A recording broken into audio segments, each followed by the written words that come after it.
Guten Tag an alle. Good afternoon for the English-speaking world. We begin our today's session about Karl Marx. And we hope we can realize it in a very suitable way, bilingually, and of course, philosophically. We arrange our presentation in such a way that you can see the English descriptions and explanations, and simultaneously also the German equivalents. So you can see it already from the beginning, although there are, of course, some variations, not always the exact translations. Already moment.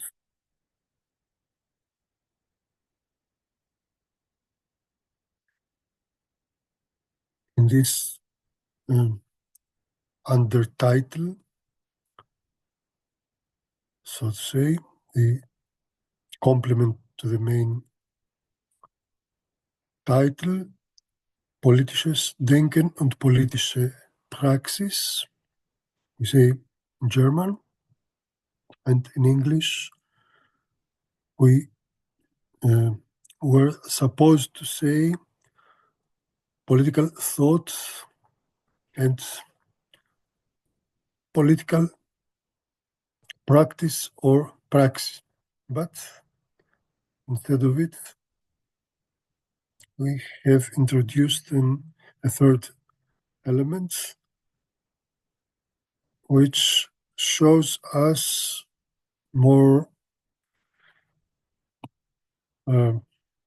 comprehensively, I could say, the fields involved in this subject, this presentation.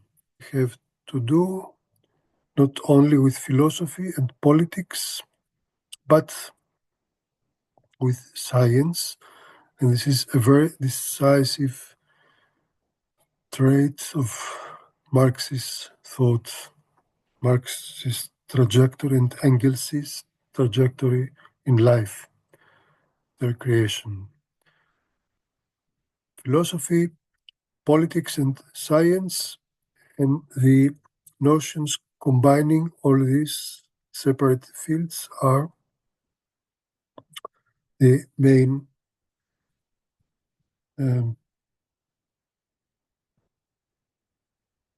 components of Marxist project.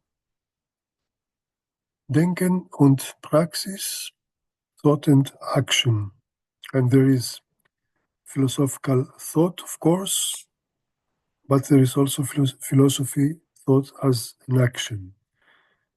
And the same applies to science and politics. There is action in science, and there is also theory, much theory in politics. And all these nuances, all these combinations are to be found in the legacy of Marx and Engels, these very famous, very influential, and very controversial, highly controversial figures of philosophy, and not only philosophy, of the 19th century.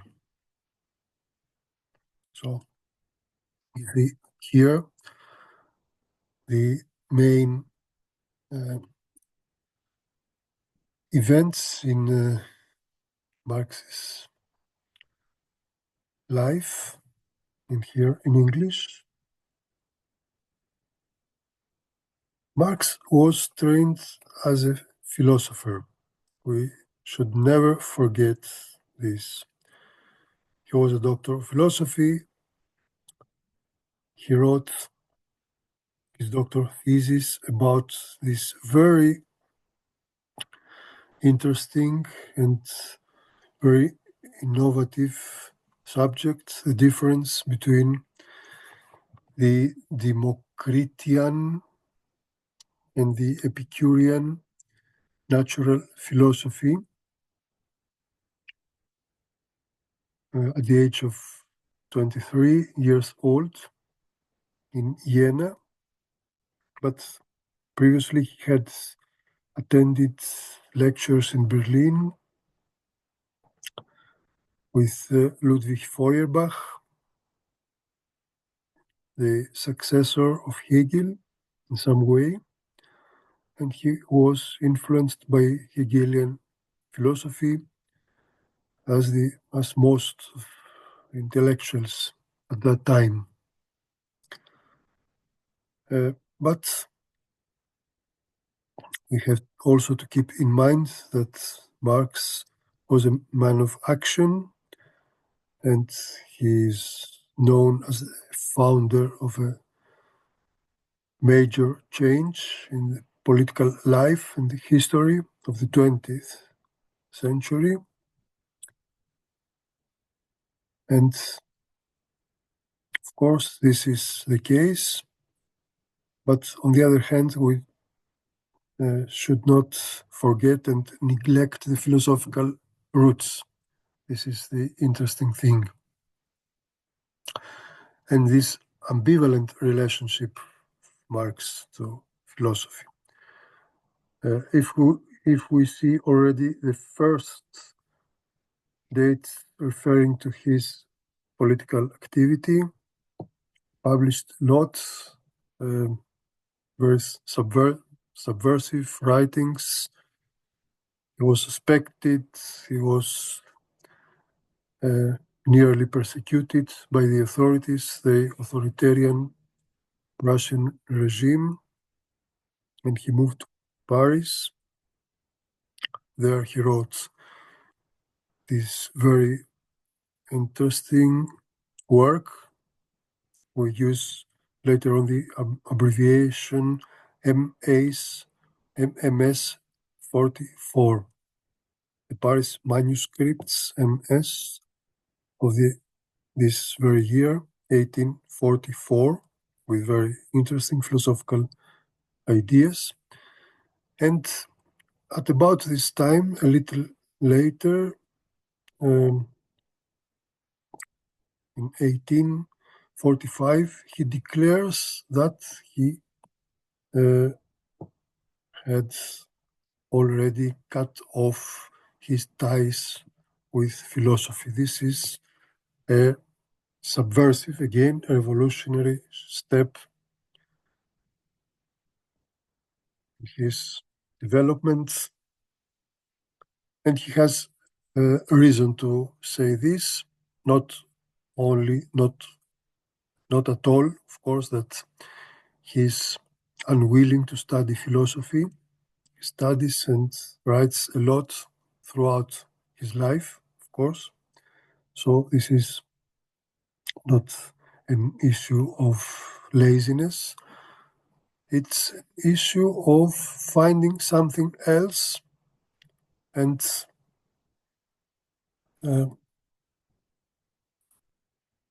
another source of inspiration, and other point of orientation to achieve the very important goals, the dreams of his life, or what philosophy was unable to achieve. So he turns to science. We have already mentioned this component, science, this dimension. He thinks that if you have the proper science of analyzing political economy, this is the key. Political economy helps us understand what's going on. And if we achieve this, then we are able to change the world. So we have this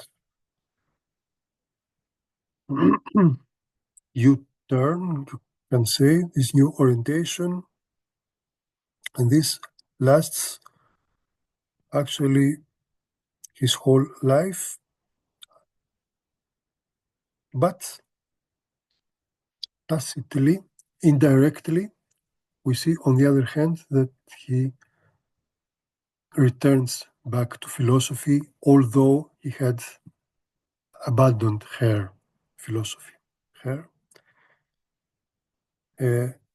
feminine figure, as it is the gender in the language of origin in Greek, and as it was presented, and it is still presented everywhere, philosophia, philosophy, her. So he betrays, he abandons philosophy, he divorces, but he turns back. This is very interesting, and I'll try to show it to you. I hope it's something new for most of you. And he leaves both philosophy and his home country, Germany. This is his fate. He moves to London, 1849. In 1848, he wrote with Engels one of the world's absolute bestsellers after the Bible, the Communist Manifesto, or the manifesto of the Communist Party.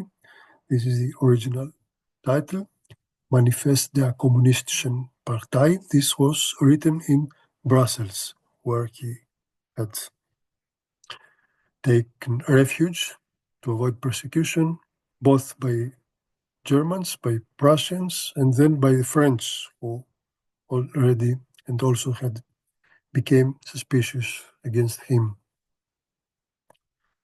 And then he moves to London and he stays there for 34 years till the end of his life, and he lays buried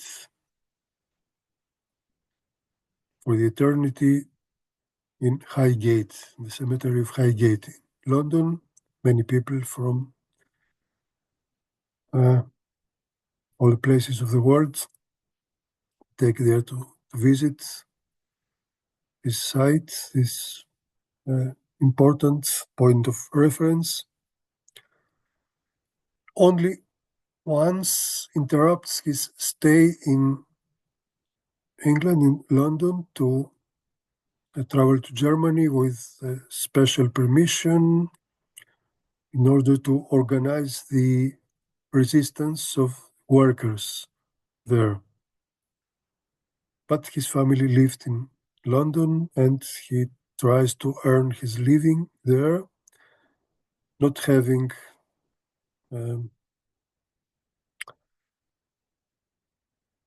profitable position. He earns occasionally some money by writing articles for famous newspapers, American ones and European, but mostly American. Very interesting political analysis we find there, profound insights. But his family has many needs, like every family in the world, and he's unable to provide for them. This is his personal tragedy, if you like. And his savior is his close friend and partner in all things, Friedrich Engels, or Frederick Engels, called sometimes because he's a neighbor of him. He was born in Barmen, um, on the outskirts of Wuppertal, the city of Wuppertal, in today's Westphalia in Germany, Western Germany, some 100 kilometers north of Trier. They had met once in 1842 in Paris. Engels was wealthy, son industrialist, the industrialist family, and he spends his money for good purposes to promote what he thinks necessary, important, the social emancipation.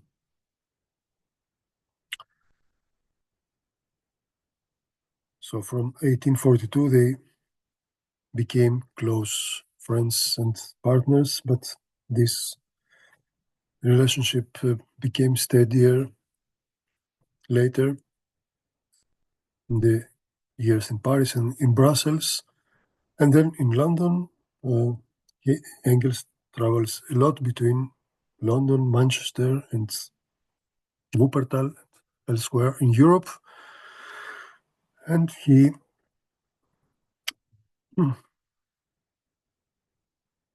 covers the financial needs both of himself, his friends, Marx's family, and the movement, the workers, their organization. He lives together with Marx since 1870 until his death in 1895. Marx dies in 1883 at the age of 65,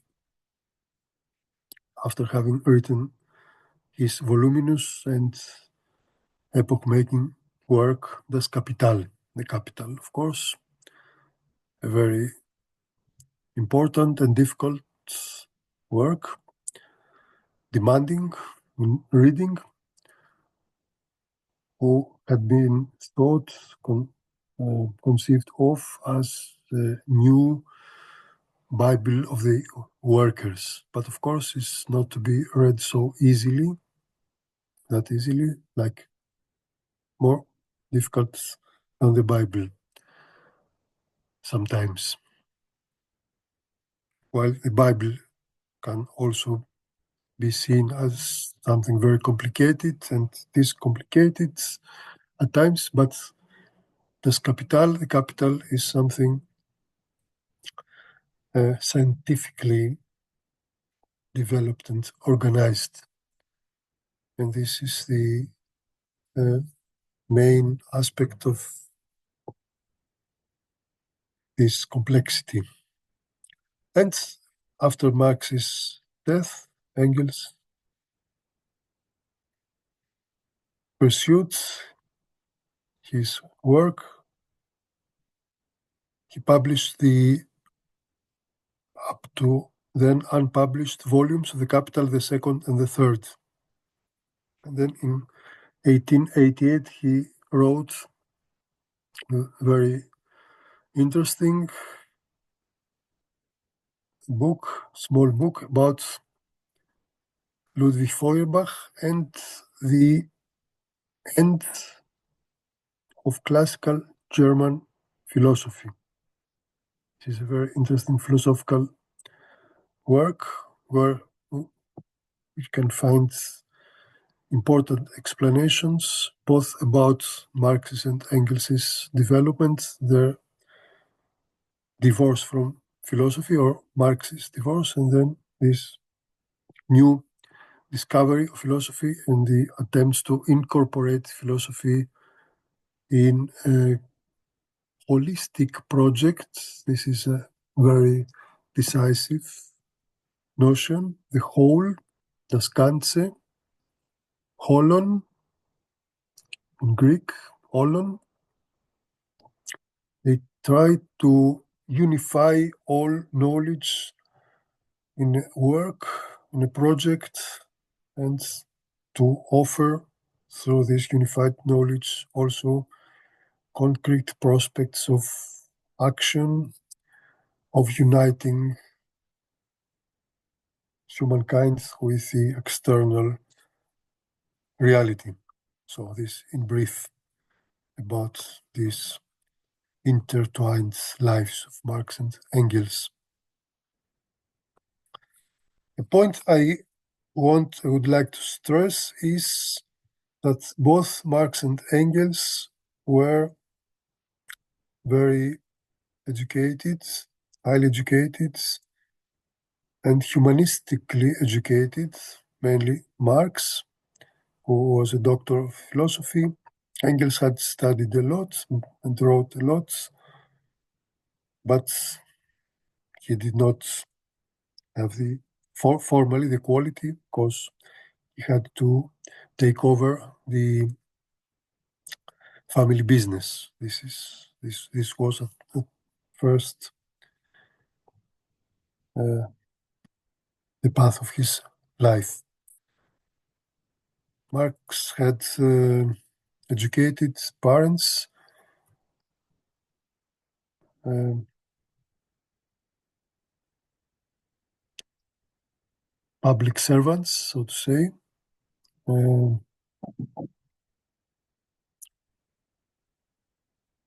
and so he was dependent on a job, a good job. He needed this. But this means that he had more time and more chances to study philosophy in depth. And Marx was humanistically educated, and you see here a decisive point.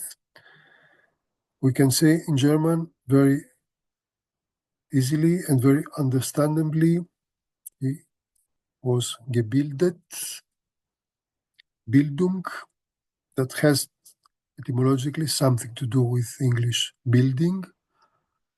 It means that if we study, if we get educated, we form, we construct ourselves from scratch like a building, something like that. It's not just the appropriation of uh, different knowledge. This is the very idea lying behind this concept. So, and this concept is translatable to other languages. If we want to express all dimensions, we have to use paraphrases, education, and culture at the same time. And this feature of Marx's personality, Marx's work, that was neglected, overseen even by his close friends and allies and supporters,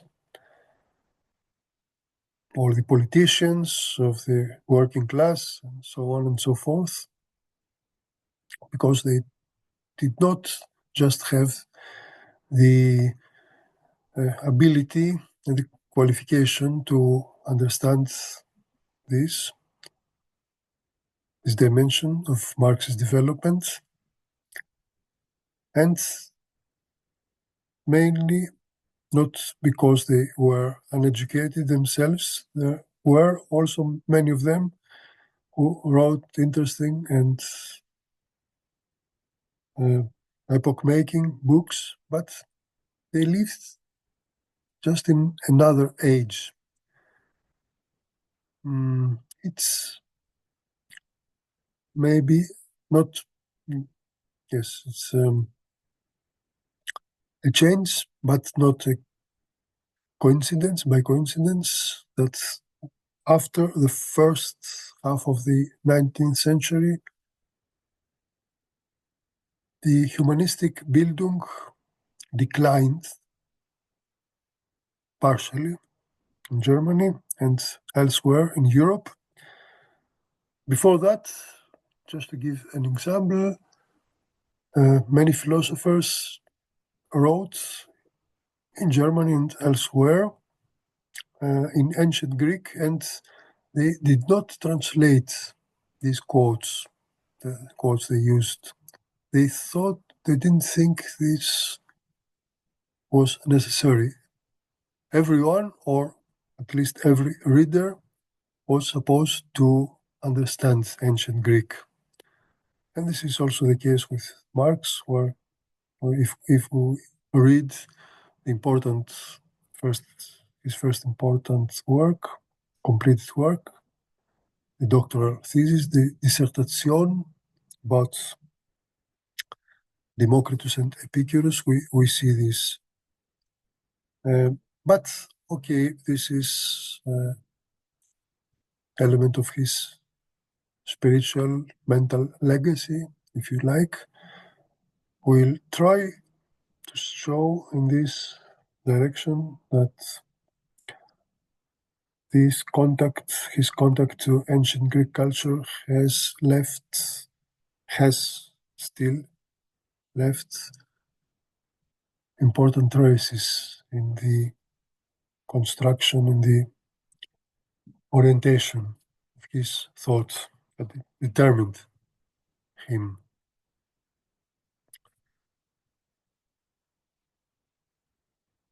So, if we hear something about the doctoral thesis, some interesting quotes and ideas, for instance, that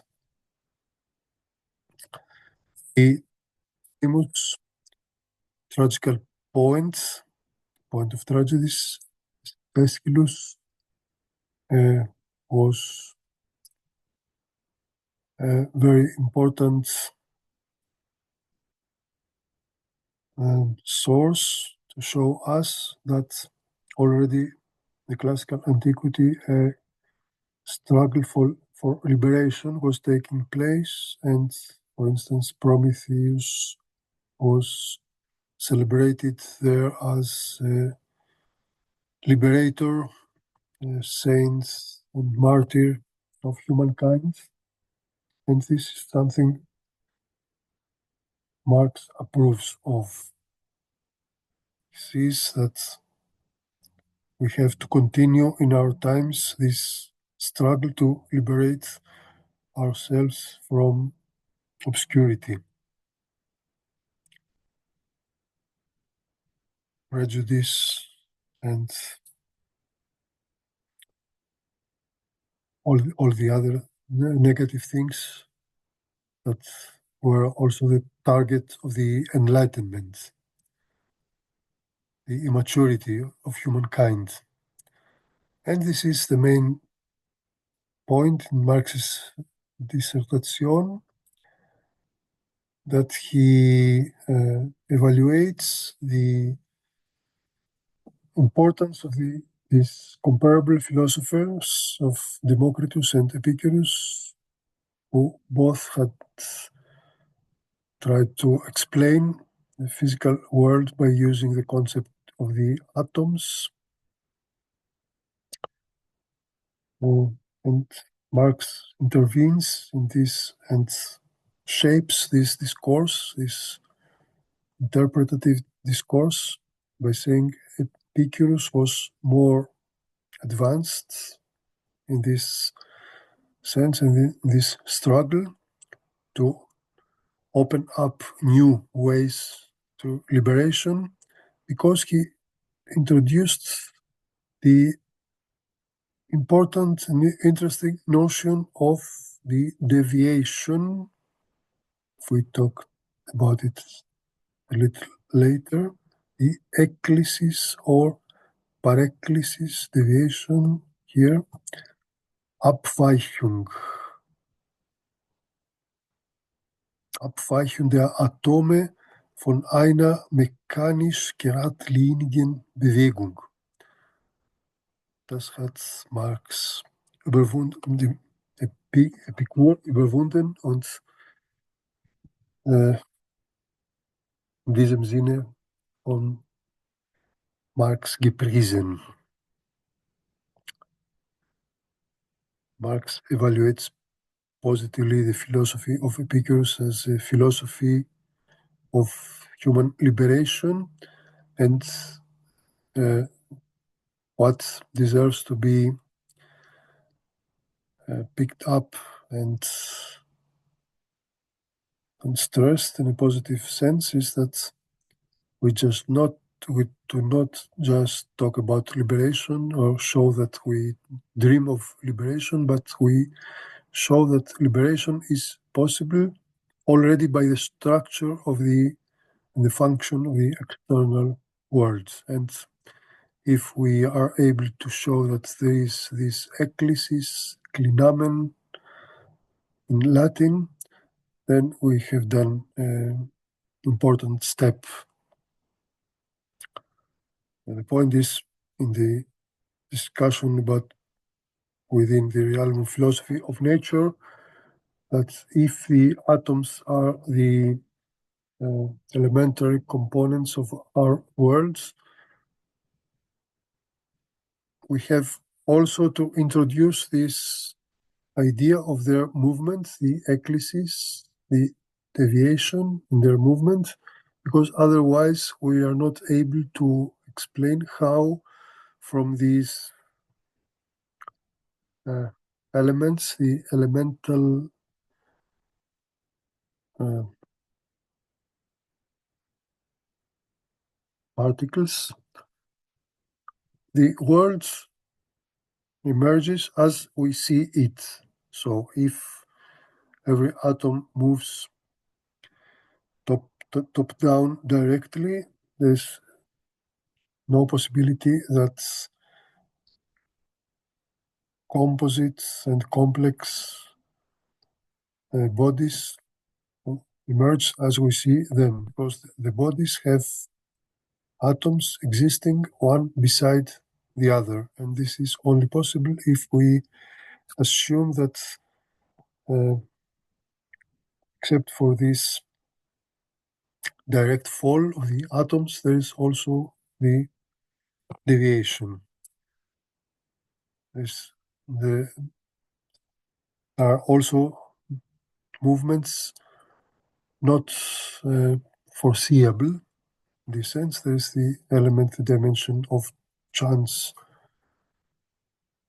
and of probability and statistical failure. All these elements we have integrated in our contemporary natural philosophy of the quantum mechanics, for instance. So, and this is the way Marx interprets ancient natural philosophy and tries to overcome at the same time a naturalistic determinism of all scientists adhering to it. Democritus is one among them, and overcome at the same time the acceptance of humans and freedom, humans' uh, inability to liberate themselves. And religion as such must be also thrown away as a force hindering our progress. It's about the same time that Marx writes his later published, mm, many decades later, or fast a century later, published sentence that religion is the opium of the people. Uh, the this very heavy, decisive criticism against religion. Okay, but okay. On the other hand, we must uh, first understand what he actually had in mind before discussing if he was right. Okay, and you see here what he states in the German ideology, Deutsche Ideologie, the third volume of the first collection of his work, the MEW, Max Engels Werke, published in Berlin, East Germany, after first original publication in Moscow. Philosophy must turn to the reality of thoughts and to explain this reality of thoughts, but in order to achieve it, philosophy must explore adequately the terrain of practice. And at the same time, they do lots of practice. Marx and Engels, they are activists in the workers' movement. And they hope that through this activity, the prospect of liberation will come closer. And now, my point of view, I'll try to present every, or for me, adequate interpretation of Marx's thoughts must have this as a point of departure, that Marx was a scholar of ancient philosophy. He had studied and interpreted Epicurus and Democritus, but also he studied a lot the other major figures too, Plato and Aristotle, and we see that throughout his mental activity and production, even at the final stages, he refers back to Aristotelian concepts, and this is the leitmotif of his development from there on. So he does not refer again to Epicurus after the completion of his dissertation, maybe one or two times, but it's a negligible quantity. Much more important is the way he tries to integrate Aristotelian thoughts into his own new project. This is a very important concept, the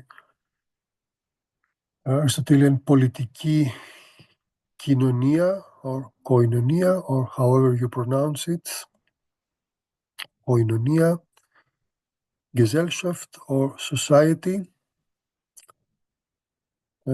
but not necessarily in today's sense, something universal, something broader. Every community is koinonia, and community and society. This is the point we must insist upon. And politiki koinonia denotes a special form of community, of living together. This is the community of the polis, of the famous city-state, the ancient city-state.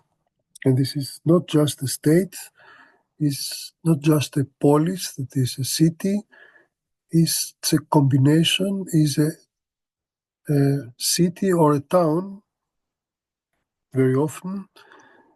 So in that is in such a way organized as to exist and function as a state, what we understand today by this term, by some functions of the state. And the main difference between the ancient state and today's state is that in the ancient state or the ancient politeia or the ancient polis, everyone must know everyone.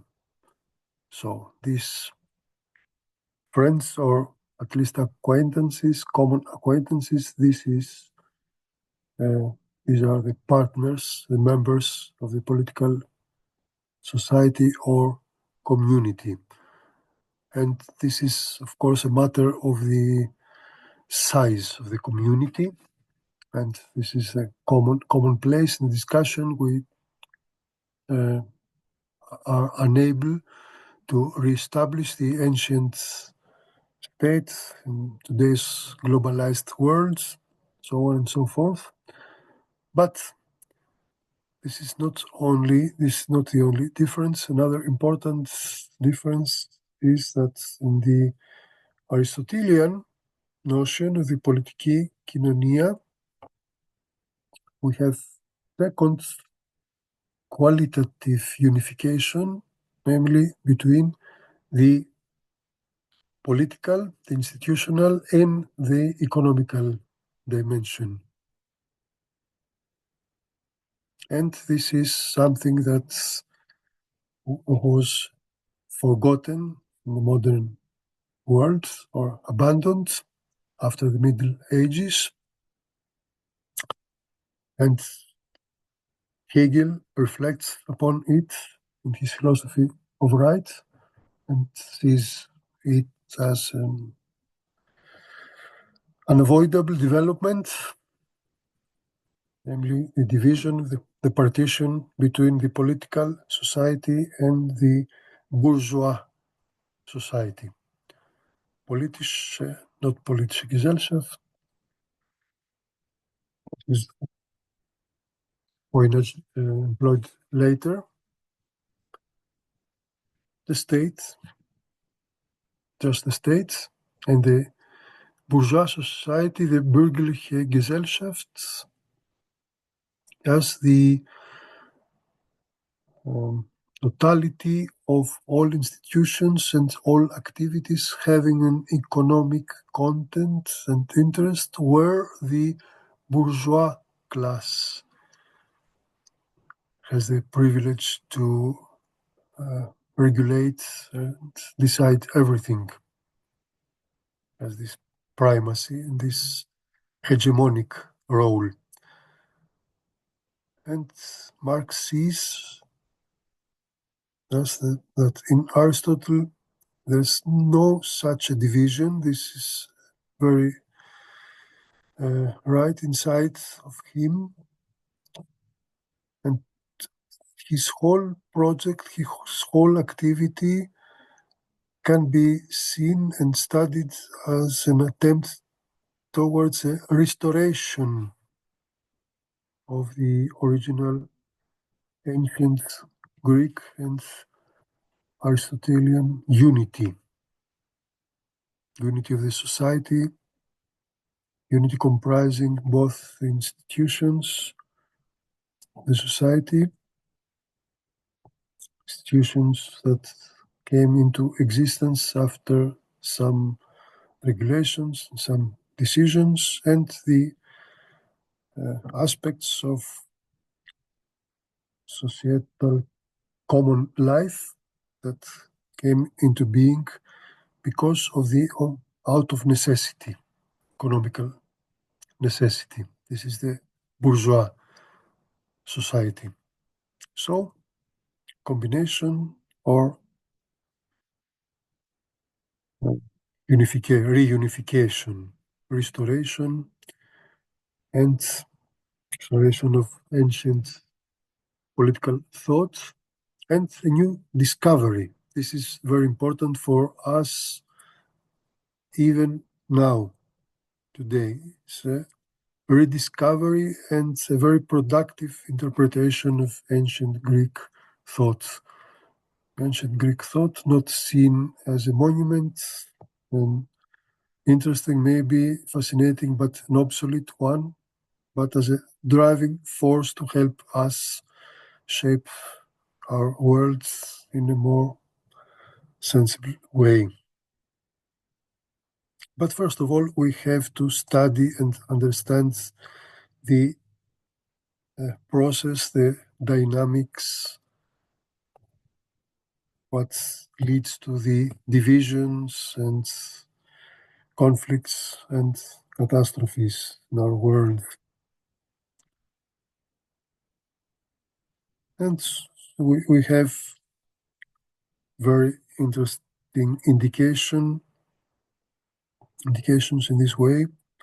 For instance, what Marx says in the manifesto, Marx and Engels together in the manifesto, they try to, they dream of a union where all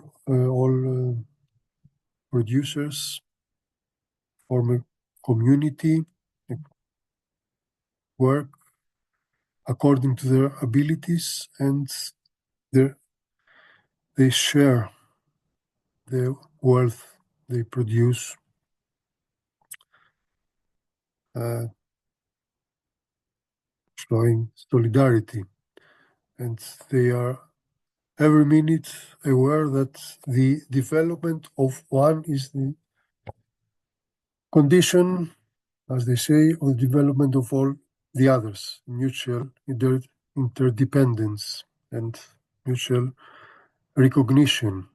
This is the higher unity, the original unity they try to achieve or to restore in a sense, because they think that in the past there were actually phases, historical phases, periods where this unity was a fact, not the complete unity we uh, must achieve as rational beings and mature beings with developed historical conscience, but other in other forms, underdeveloped, uh, unconscious in the past. But we have to learn much from this past where no private property existed, no wars, no patriarchate. Also, we have the uh, premise of the women, uh,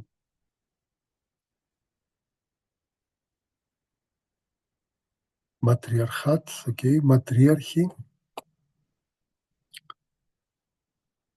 And we have to criticize today's society from this point of view. We have to achieve this collective self-determination. Okay, we are already in the time where Marx and Engels, or mainly Marx, has thought that he has overcome philosophy, has broken his ties with it, with her. But we can see, on the other hand, that these concerns of him and the notions he operates with are nevertheless of very high philosophical importance, not only if we study Marx, but also other thinkers.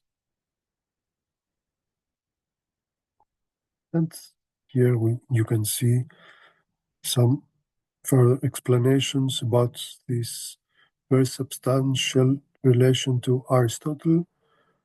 Even Aristotle's most famous sentence, or at least in the field of political philosophy, that the humans are zoon politikon, zoa politica, political beings, uh, very known but not always rightly understood sentence, meaning that humans have the ability and the natural, that is, unavoidable tendency to build these or such communities like polis, political communities. And they are obliged to rely on them, to dependent on them. Okay, even this thesis, very strong thesis of Aristotle, is a part of this context, the whole context of interpreting the world of human communities as comprehensive unions and not as an aggregate of separate institutions. This is something Marx builds upon. For instance, this is very characteristic. The Robinsonades, Robinsonaden, was das heißt? Why is this unworthy or something negative in thought? This was a commonplace at that time, according to the famous novel bestseller about Robinson Crusoe in the remote islands, shipwreck with his servants, so on and so forth. We had in the field of political economy several thinkers who tried to explain the capitalist mode of production of that time on an individualistic basis. Humans were seen and studied as Robinsons, and Marx thinks just that this way is misleading because Robinsons exist only in novels. In real society, all Robinsons are dependent on Johnsons or whatever. We have broad communities, and only within such broad communities are humans able to act together, to operate together, and to form institutions, viable institutions. And that's why this individualistic way of seeing and things and developing theoretical arguments seems very suitable to an individualistic mode of production, the capitalist mode of production, but it's, on the other hand, theoretically very misleading and one-sided and counterproductive.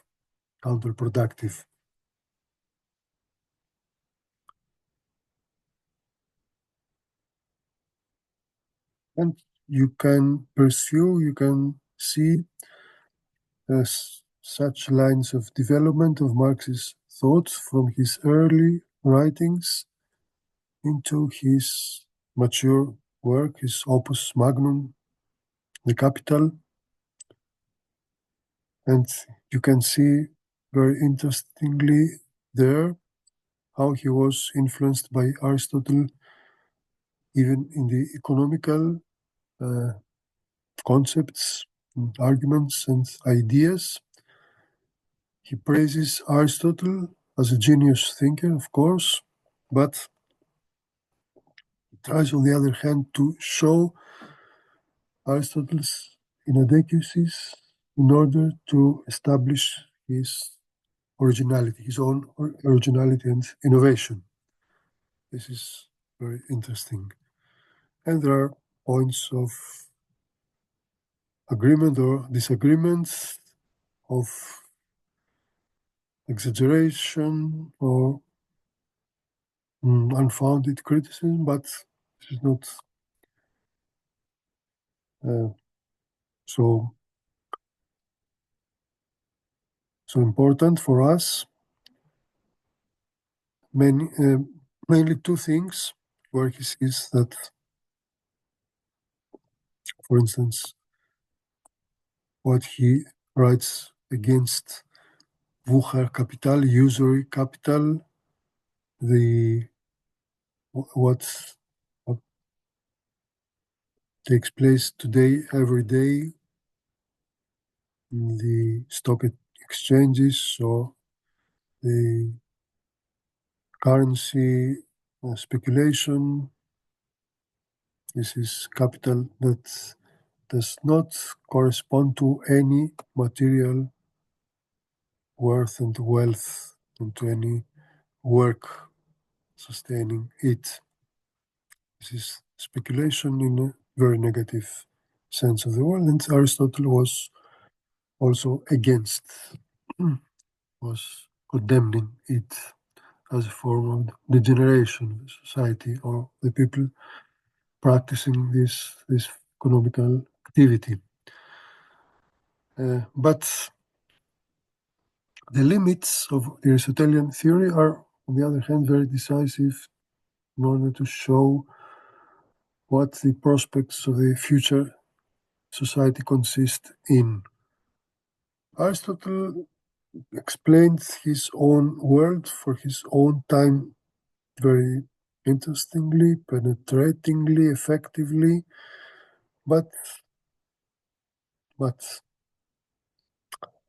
so his value theory, certain elements of it, the theory taken over also by Marx. But what he lacked, Aristotle, was a concrete conception, idea of this abstract and universal work or general labor, better. General labor. Labor is the term corresponding to what Marx has in mind while speaking about Arbeit. Arbeit, labor as the basis of the production of any wealth in society.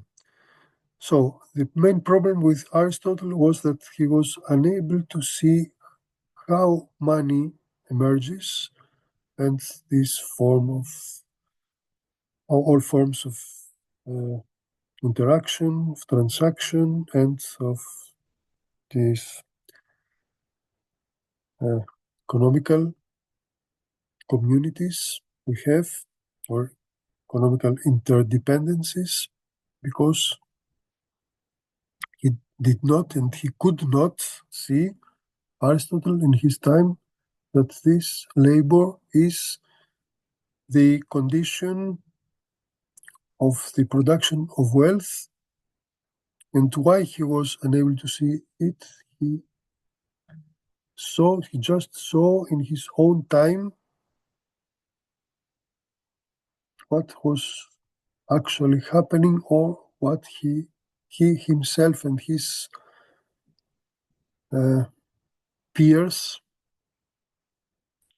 thought it's not what that it occurs by natural necessity, namely that only some people are determined to work in the proper sense of the word, to produce wealth by working, by physical labor,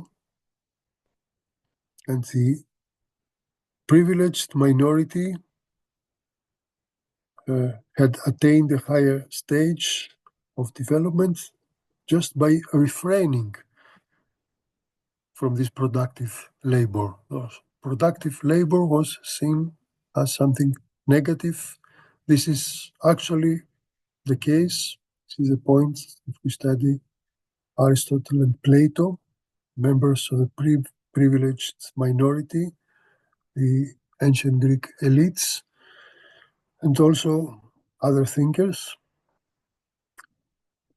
the intellectuals, and the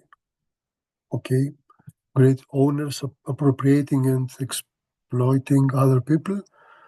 And the theoreticians could not establish this connection between the production and material production and the social relations enabling this production. And Marx showed that there's an inner connection between these fields, these two fields, the general, the universalized labor is not just a source of production of goods. It's not just a way of having nowadays intellectuals who must contribute something concrete to the society, unlike the ancient world. It's something more than that. It's that through this conception of the general labor, we are only, if we base our arguments on it, we are able to explain how material values take concrete forms.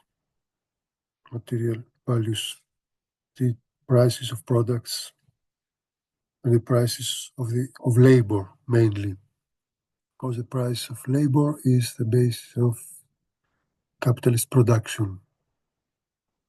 What is a new original phenomenon in the age of capitalism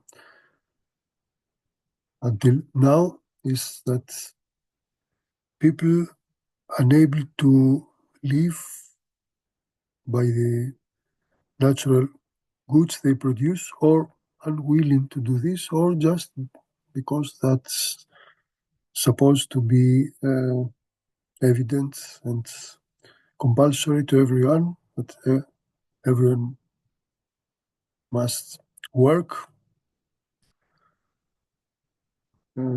as an employee, whether good or modestly paid. This is the base of our mode of production, and the amount the employer pays for this labor, or the way he counts the worth of this labor into his other expenses, depends on the length. The length, of course, and the kind of this labor, but the labor is the basis. And this is the point we miss if we study Aristotle, and this is what Marx stresses in his part. And another point, in addition to this, that for Aristotle, χρήμα, das Geld, money was something adynaton, impossible. He could not explain adequately how money emerges as a necessary part of social organization and economical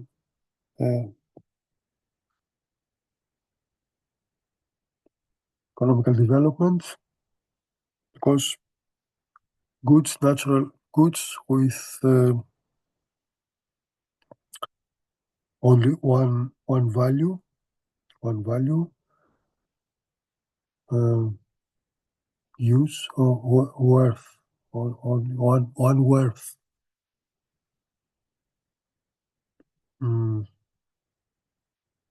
By the benefits they offer us just out of their constitution.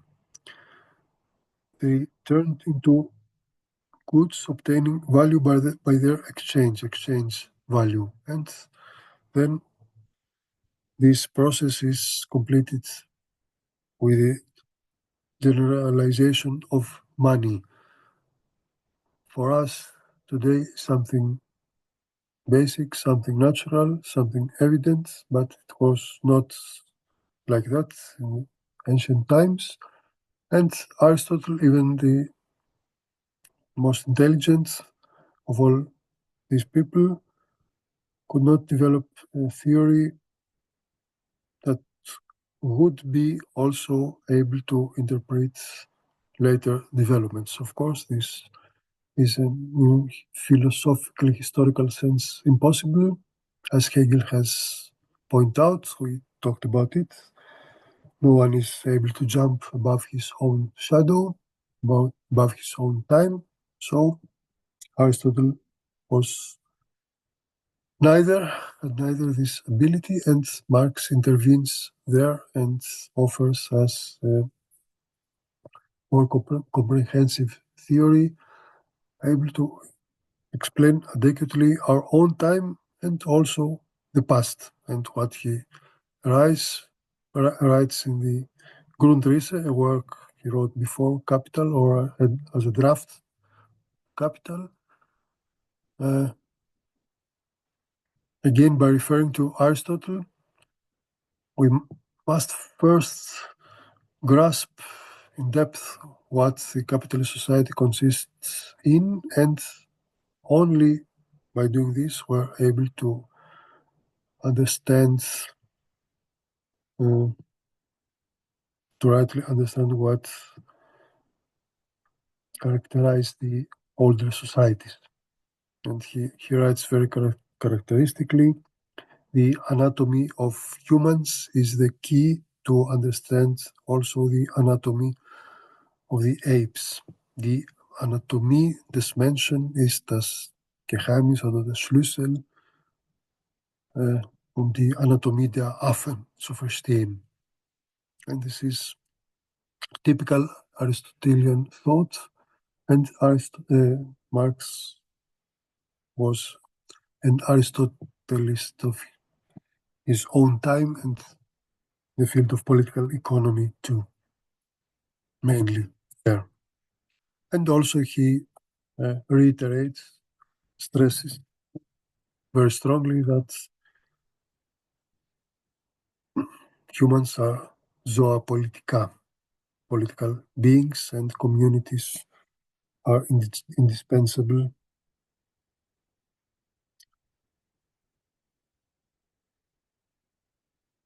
And all these things, you can see more material about this, more detailed articles, also of mine.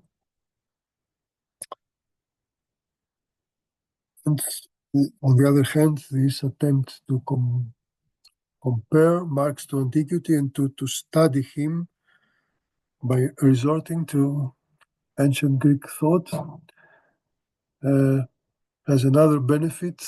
It can liberate us from the illusion that from the ancient thoughts,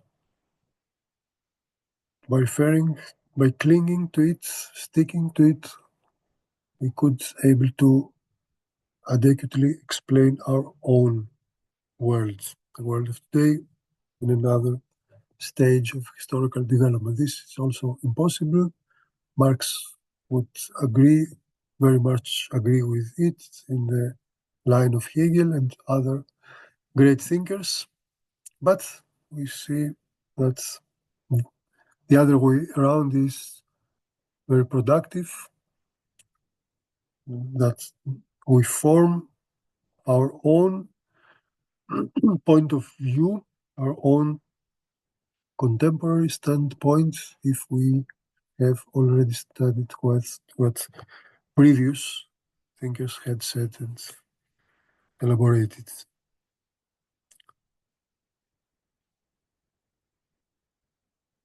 And another important point in this sense is also that productive work and mental work, or productive labor and creative labor must be united in one and the same person or in every person.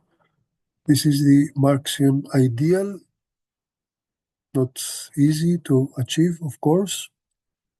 No division of labor. That means that everyone must be capable of doing everything. Okay, this is a very ambitious and unrealistic goal, or you could easily object, but nevertheless, a kernel of truth in it. If you have a strict division of labor, then you create the conditions of isolating, separating certain classes of people as working, just working, and not thinking individuals, and you indirectly exclude them from political community. And was, of course, the case in ancient Greek with the slaves. And uh, we feel very comfort to think that we have overcome this state, the past of barbarism. And the condition of it is to accept that all people must practice also the other skills they are not suitable for, not necessarily.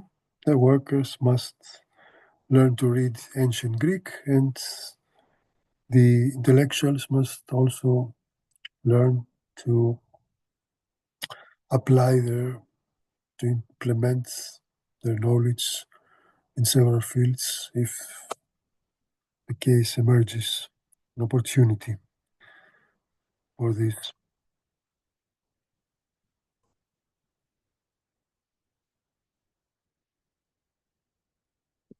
The equivalent of this uh, range of questions also that for Marx, an Aristotelian division between the intellectual activity, vita contemplativa, vios theoreticos, theoretical life, vita contemplativa, and practical life. This strict division must be overcome. And we must agree with it, even if we do not agree in everything with Marx. Marxists, of course, there is a sharp division between Marx and Marxists, or a clear one, at least.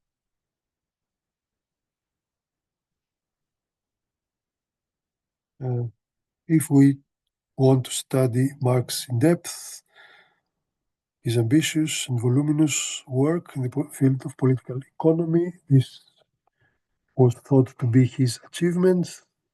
Okay,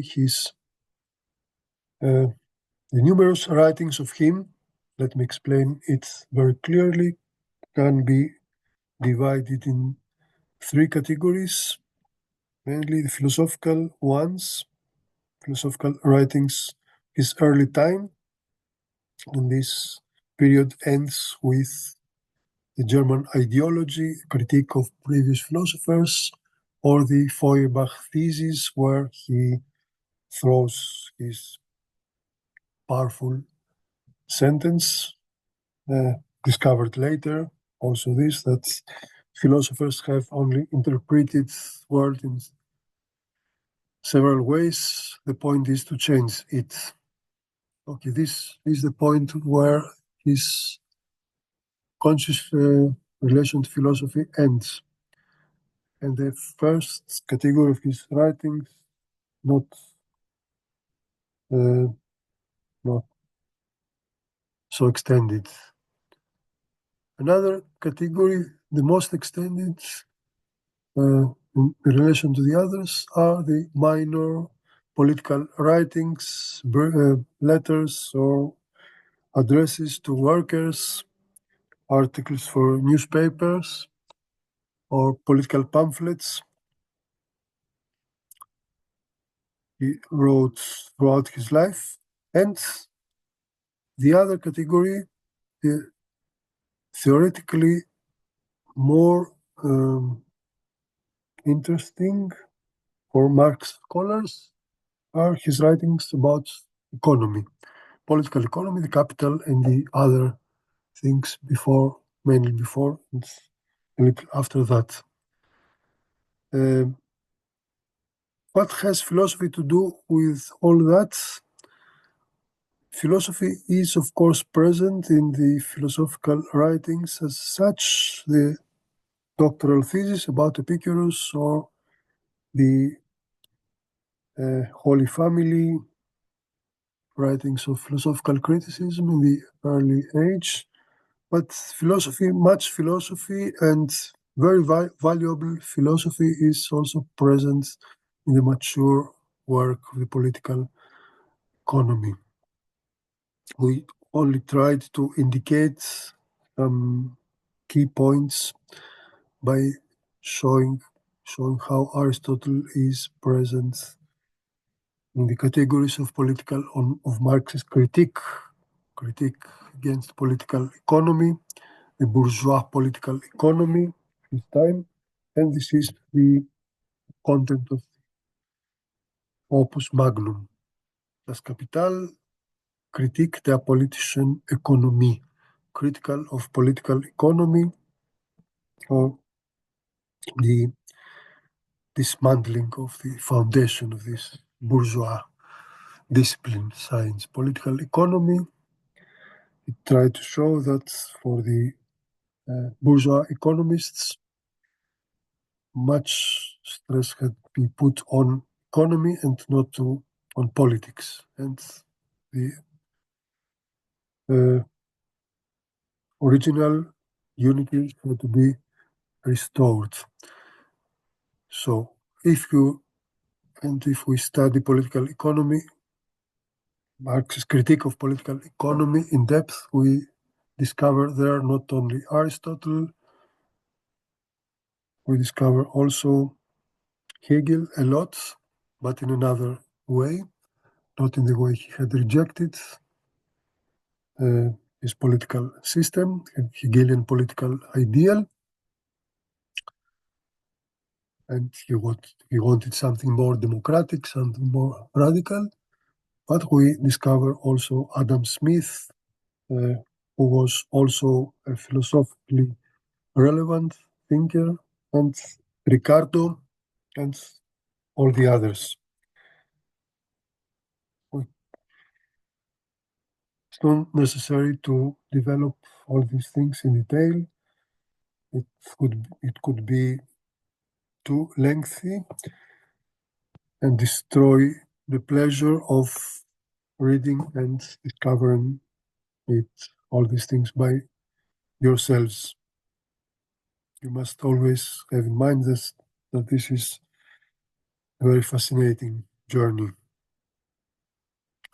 The main difference between Adam Smith and David Ricardo, who both influenced first Hegel and then Marx, that Ricardo is primarily concerned with the division of the produced wealth, while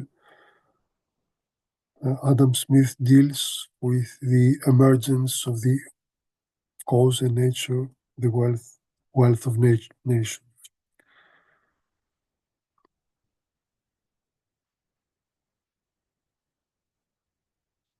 And also references to other thinkers of the time, Malthus,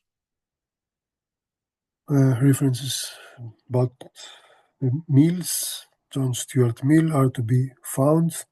And in general, you study also Marx if you want to obtain a comprehensive conception of what was going on back then, what the theoretical issues were in detail.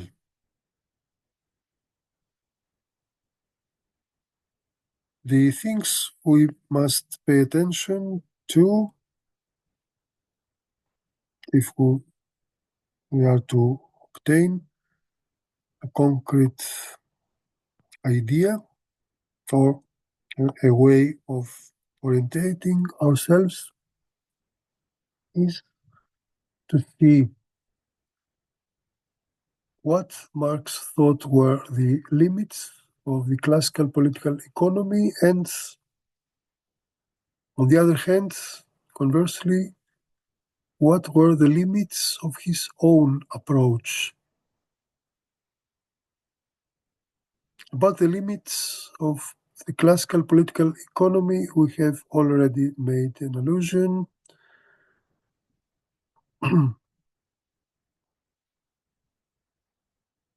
You see here a very characteristic passage as the Capital. In the old times, thinkers, we have also talked about it, were not supposed to write anything against the clergy and official religion.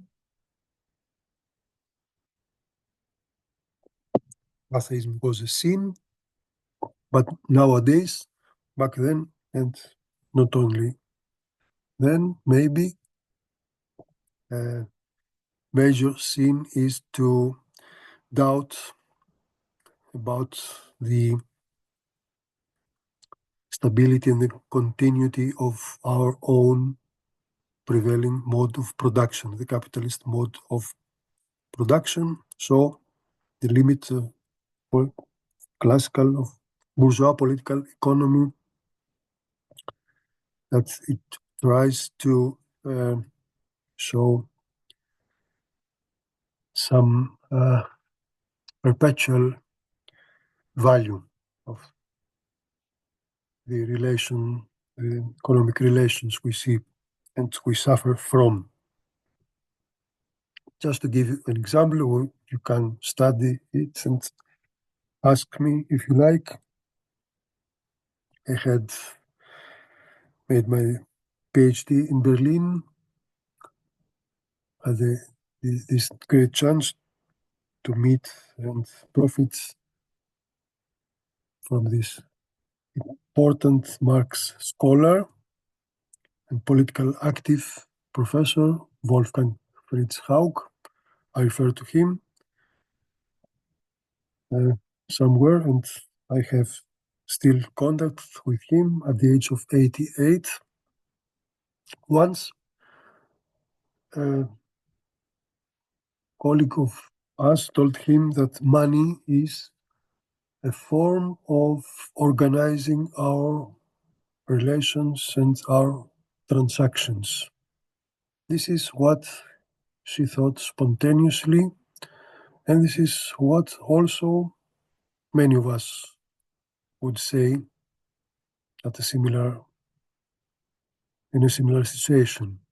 What do we need money for? Money in relation to commodities, all these things, problems, but okay, we have commodities, Waren, uh, the whole world can be seen as an aggregate of commodities. This is the very first sentence, the main text of the Capital. And then we have the emergence of money, and we are supposed to explain it theoretically. So this is the matter, this is the issue, and the question is, what do we need Marx for? Can we accomplish this theoretical task by other means or by referring to other thinkers? The Marxian point of view is that money is the form by which the contradiction moves on. Die Bewegungsform des Widerspruchs. This is very characteristic, and this is, I hope, very helpful also for you. The Marxian way of analyzing the reality surrounding us is to see it as full of contradictions, conflicts, and as a source of new developments in a dynamic way. This is something we must judge Marx himself by applying this criteria. If he actually achieves this. But on the other hand, we have to acknowledge, I think, that he's right while he writes thus that the bourgeois theoreticians, lacked this ability to see the world in its dynamic development.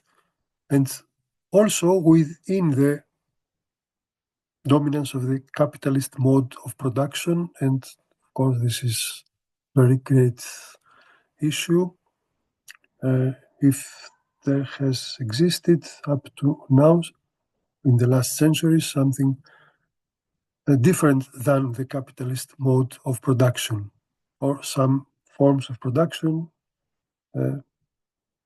which are underdeveloped and do not deserve to be taken seriously, okay, in remote parts of the world.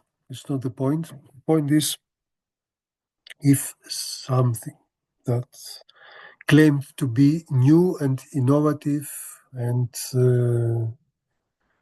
very promising for the future, the so-called socialist mode of production in the 20th century, some of you can ask, some people who have lived under such conditions, the socialist mode of production proved or was supposed to be something different, but in the end, the capitalist system prevailed again and is dominant, of course, today everywhere after the fall of the so-called existing socialism. We have the globalization, which was understood at first, and so it seems as the absolute triumph of capitalism. Okay, we accept it for the sake of argument. Capitalism is everywhere and almighty. But even if we do this, is Marx redundant? This is my interesting question, I think. Has been Marx overcome forever because the so-called Marxists lost power in 1989 in Germany, or later on in the other Eastern European countries? It's up to you to judge, to decide. I just say that nowadays, that several decades have passed since then, since the fall, the end of the so-called really existing socialism. And while we have to study mainly capitalism if we want to come to terms with our own world, our own reality, and if we must accept, and we must accept it, that capitalism itself has undergone many changes, even within this short period of time, since 1989, in these last 35 years. Do we need then a thinker like Marx? Maybe not only Marx, but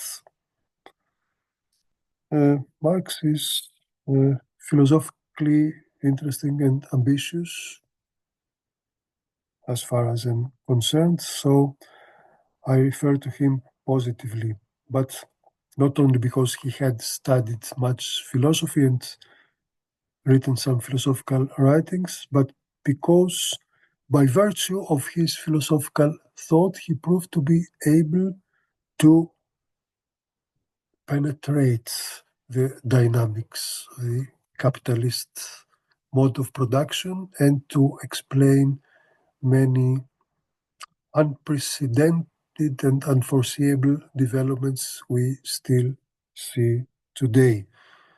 Uh, I maybe mm, managed to upload an article by my professor, Dr. Vater, Wolfgang Fritz Haug, who had shown that what today, what we experience today with the so-called globalization had already been anticipated by Marx and Engels in the Communist Manifesto.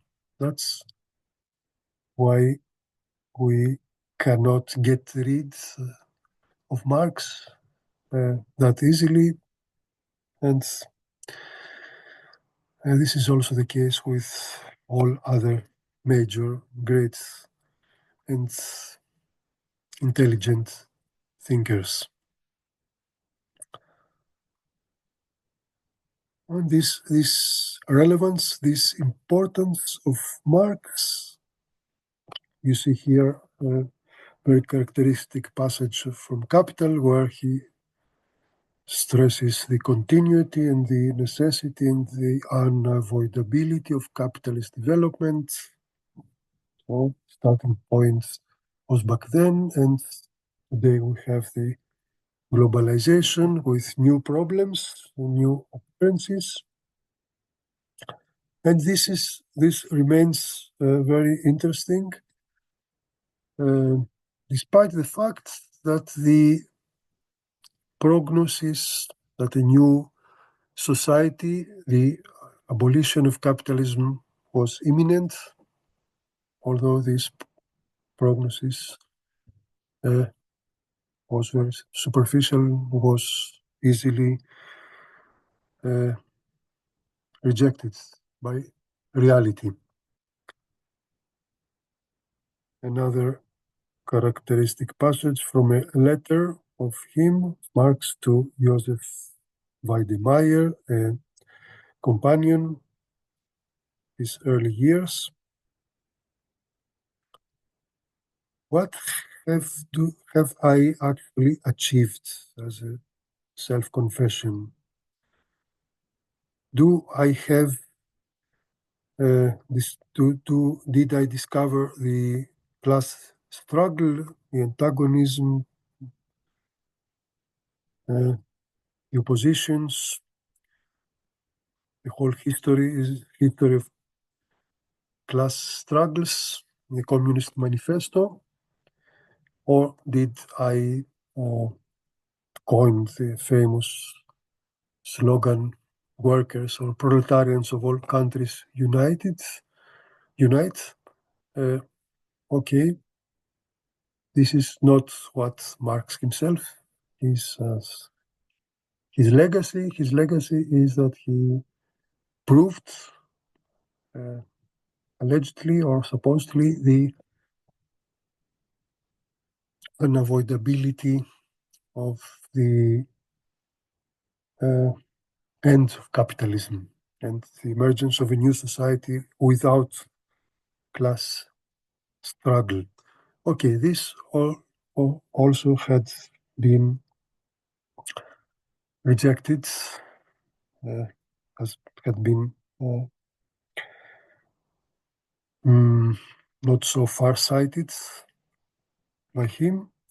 170 years afterwards, we are now aware that many decades or many centuries of antagonistic relations await us, or that the point is today to avoid major catastrophes as a nuclear war, Third World War, and all this stuff.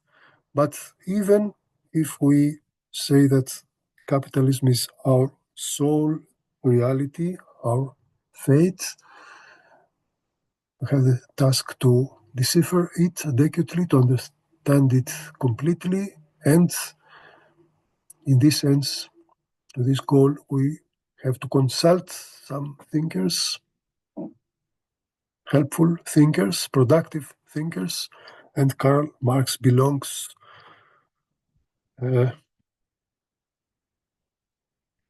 without doubt, beyond reasonable doubt to them, because he developed by virtue of his philosophical insights, this ability to discover and disclose the hidden dynamic of the apparently stable modes of production and of dominance. So that's all for today, and you can study more and contact me for anything you please. We end at this point our meetings for this year. Of course, we continue via the internet, and we meet for the last time virtually in the beginning of January to discuss about Friedrich Nietzsche. I wish you nice holidays, Merry Christmas, Happy New Year, and I'm looking forward to seeing you back.